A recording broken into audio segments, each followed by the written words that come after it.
let's run a dual strategy, stay where you are, let's build it in the background, and then let's get you out there a little bit in your spare time doing it so that the model can prove itself to you before you're resigning, and before you're getting rid of this revenue stream that has funded our project together.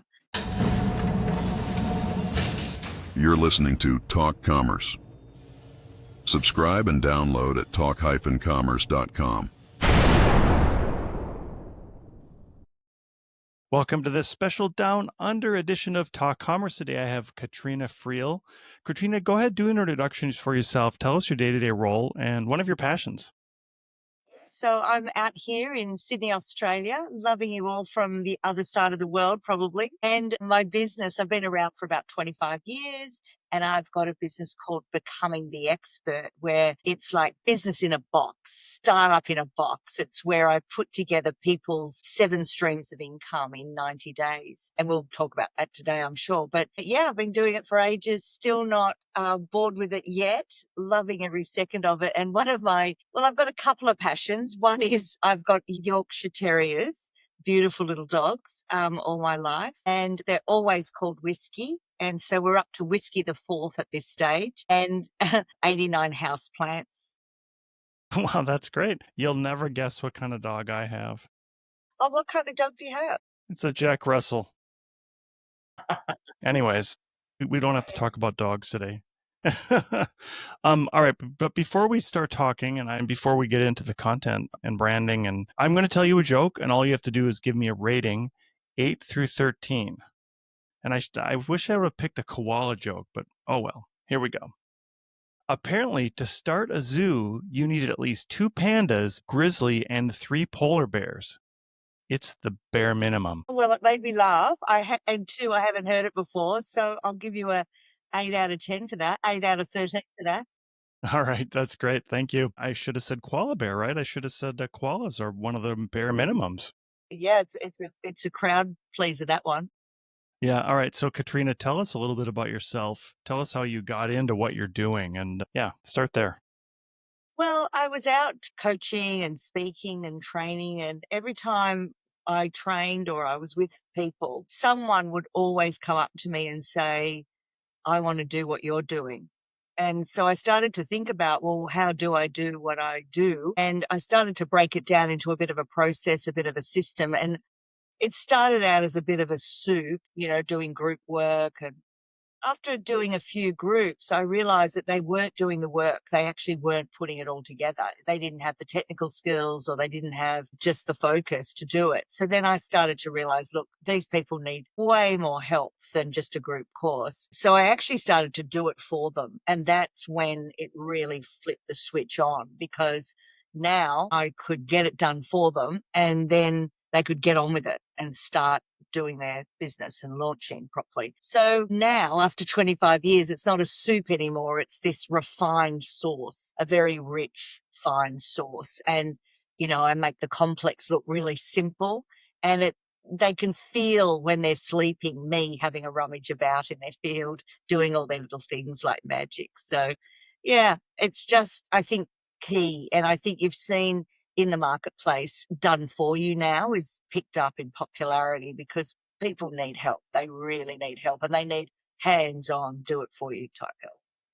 Yeah. And so tell us your ideal client. What is it what type of client do you typically look for, or maybe people that seek you out? Yeah, so I know it when I see it. I am searching for my gold nuggets. And what I'm looking for is somebody that has pretty good basic to intermediate computer skills, because if they don't have any computer skills, they're really going to struggle in business today. And I haven't got time to teach them computers. So I really need somebody to come in at that level. I do predominantly work with women, but I've got a man on the books at the moment. So I'm happy to work with men. I just seem to attract a lot of women. Women love the idea of getting the support they need from a technical perspective. So yeah, people that are in JOBs, about 75% of people who are in jobs that are just unfulfilled, no meaning. They know they've got some sort of talent and some sort of focus and some sort of story. So I'm looking for projects that I'm really interested in working on for a year. Because while I build it in 90 days, I'm coaching you for over, for 12 months. So I've got to love the project. Gotta love the topic. And so I'm looking for interesting non-compete type topics. And it's usually sitting in that business field. People want to help people from a business leadership type perspective, and also spiritual development, personal development.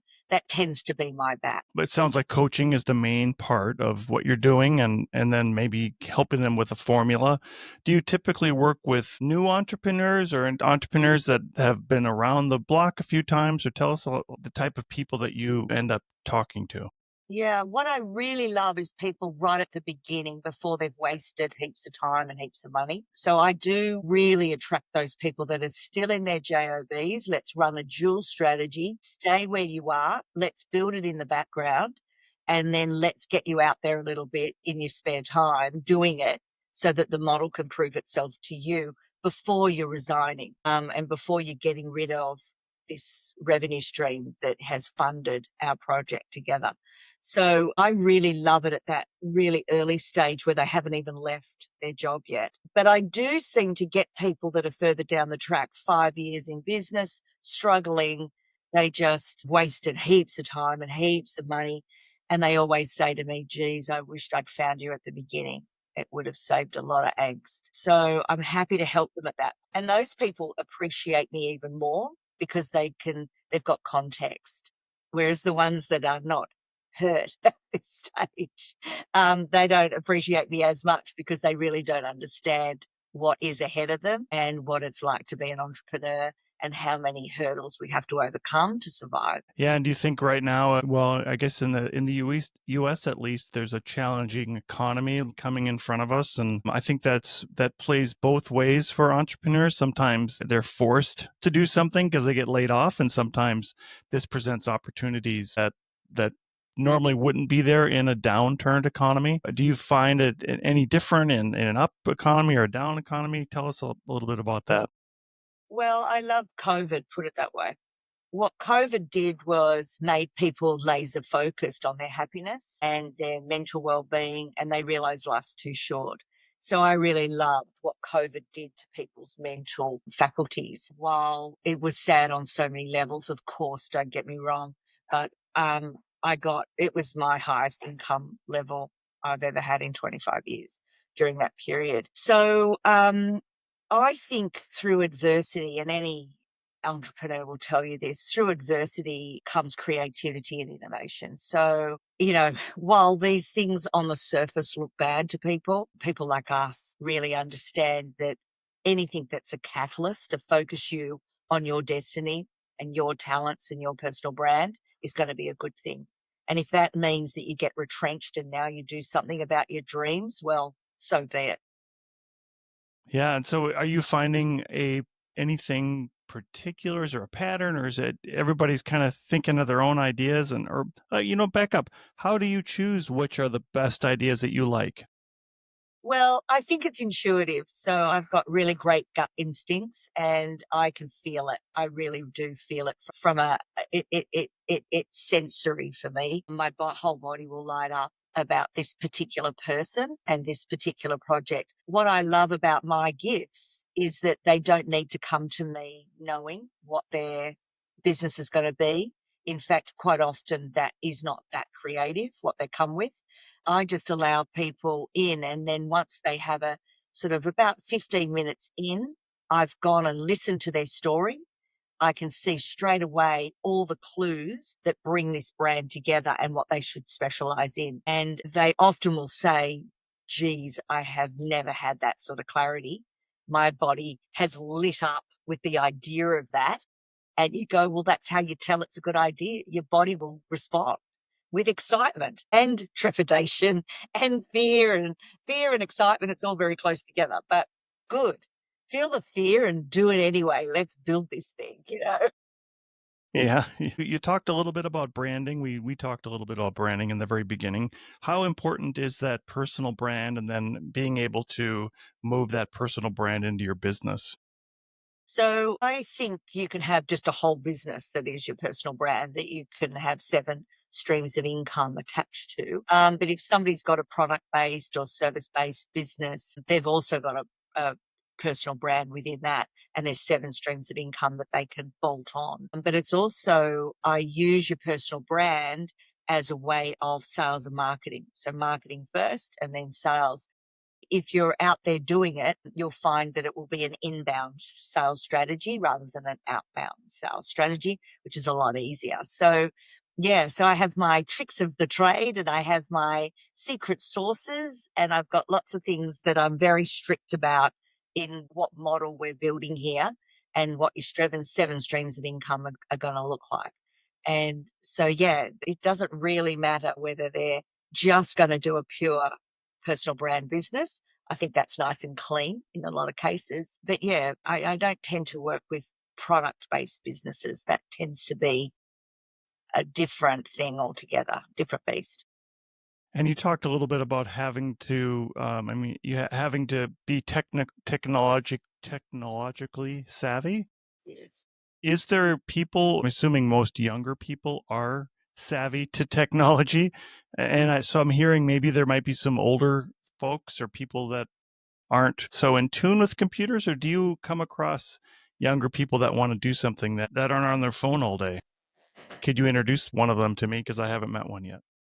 Look, the young people that I work with tend to not love computers and not be wanting to be on their computers all the time. So it's difficult for me to try and bring them back into focusing.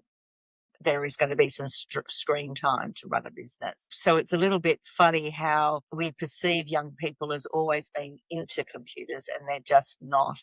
There's a whole bunch of people out there that just love to do hands-on. And whereas most of the clients that I work with are over 40, probably even over 50, and that is a wonderful target market for me because they're ready. They're really ready to put it all together. They've earned their first stripe.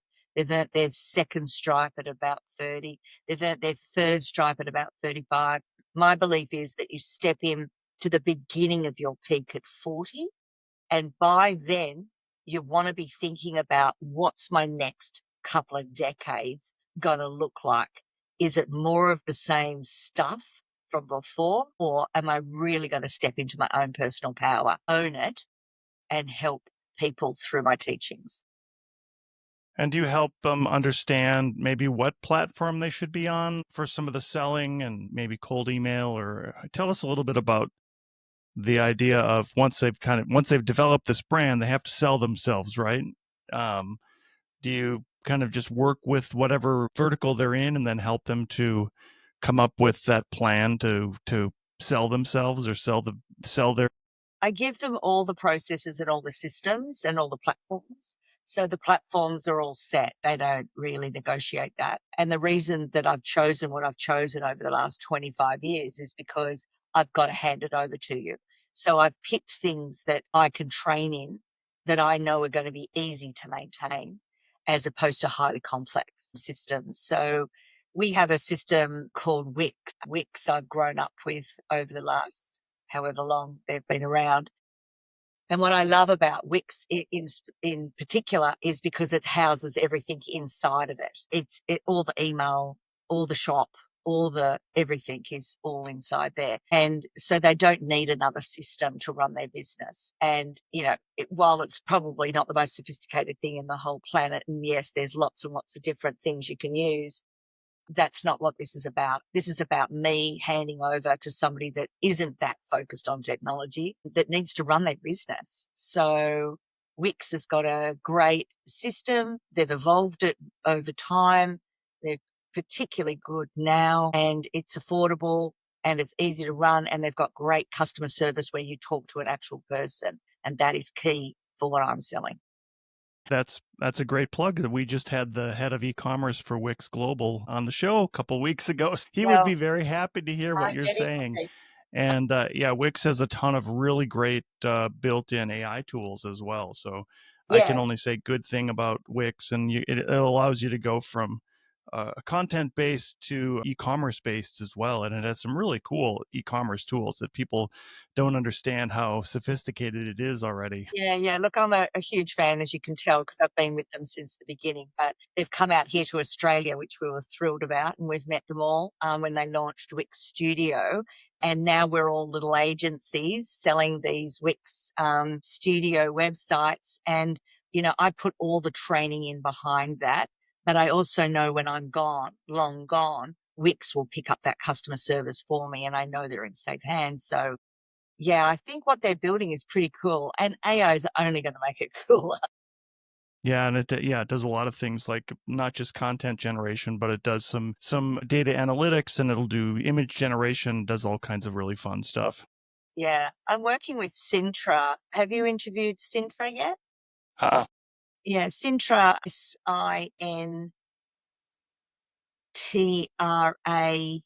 Sintra.ai. I'm working with them because it's an all-in-one system, so it doesn't matter what AI you need, you've got a little bot to help you. And I really am playing with that one because I just find there's so much out there, so easy to get distracted by 10 or 20 different, whereas Sintra I'm loving because it's all inside the one program. So I'm thinking that my business will evolve to Wix with Sintra, and I think my clients will be in great hands from a content perspective.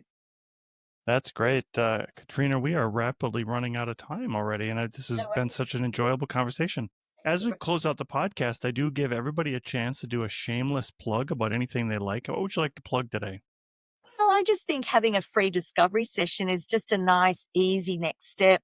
We can have a cup of tea together. We can talk about your dreams, and, you've found the how that you've been looking for. So why not pick my brains and see where I would take it based on my 25 years experience? And so a free discovery session, I think, is a nice, easy next step. They can just jump on the website and book that themselves if they want to. Yeah, and tell us how we find you. becomingtheexpert.com.au, guys. So becomingtheexpert.com.au. Look forward to seeing you. That's perfect. And I'll make sure we get all that in the show notes. Katrena Friel, it's been such a great conversation. Thank you so much. Thank you, Brad. Lovely to see you. Bye. Talk Commerce is a production of Content Basis, LLC. For more creative content, go to contentbasis.io.